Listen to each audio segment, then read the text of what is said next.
لا الہ الا اللہ پڑھ لا الہ الا اللہ۔ گناہوں سے سچی توبہ کرنا یہ باطنی غسل ہے جس کی وجہ سے اللہ تعالیٰ کی رحمت بندے کی طرف متوجہ ہوتی ہے۔ یہ رمضان کی تیاری ہے جو ہمیں شعبان میں کرنی چاہیے۔ ویسے بھی 15 شعبان سے برکتیں شروع ہو جاتی ہیں۔ امام ربانی مجد لسانی رحمۃ اللہ نے ایک مثال سے سمجھائی ہے بات۔ وہ فرماتے ہیں کہ سورج تو طلوع ہوتا ہے 6 بجے، لیکن 4:30 پونے 5 طلوع صبح صادق ہو جاتی ہے، اور جب طلوع صبح صادق ہوتی ہے تو رات کا اندھیرا ختم اور روشنی شروع۔ پھر یہ روشنی بڑھتی رہتی ہے حتیٰ کہ سورج طلوع ہونے سے چند منٹ پہلے اتنی روشنی ہوتی ہے کہ پتہ ہی نہیں چلتا کہ سورج طلوع ہو گیا یا نہیں ہو گیا۔ بعض اوقات تو گھڑی دیکھ کے پتہ کرنا پڑتا ہے کہ سورج طلوع ہوا یا نہیں، روشنی اتنی ہوتی ہے، اسفار اتنا ہوتا ہے۔ پھر سورج طلوع ہوتا ہے تو دن شروع ہو گیا۔ تو وہ فرماتے ہیں کہ رمضان مبارک کا جو دن ہے اس کی صبح صادق 15 شعبان کی رات کو ہوتی ہے۔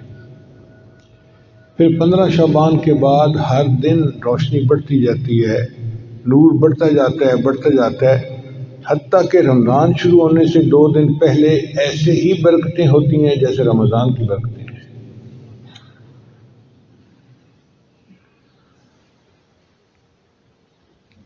15 شعبان کی رات کو اللہ تعالیٰ آنے والے سال کا بجٹ بنواتے ہیں۔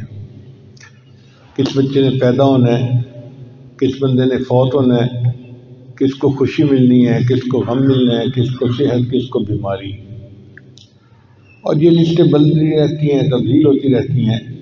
پھر 27 رمضان کو اللہ تعالیٰ یہ فرشتوں کے حوالے کر دیتے ہیں، بھئی اب اس کو امپلیمنٹ کرنا ہے آپ نے۔ اب آپ بتائیں کہ ہم جو ہر وقت روتے رہتے ہیں، رزق کی تنگی، صحت کی مسئلے، فلاں مسئلے، بھائی جب فیصلے ہونے کا وقت ہے اس وقت کیوں نہیں روز ہو لیتے؟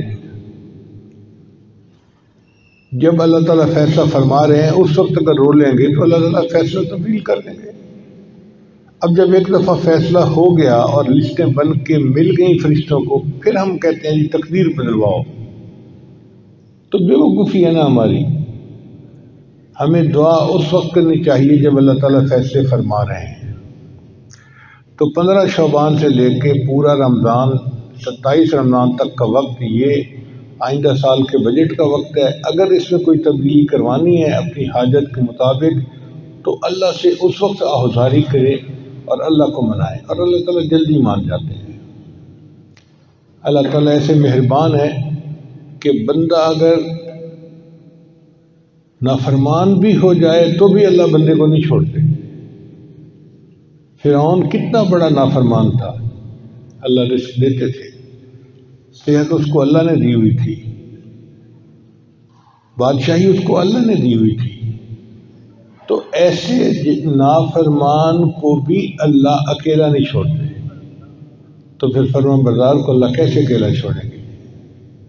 اس لیے ہمیں چاہیے کہ ہم اس وقت کی قدر کریں اور خوب عبادت کریں۔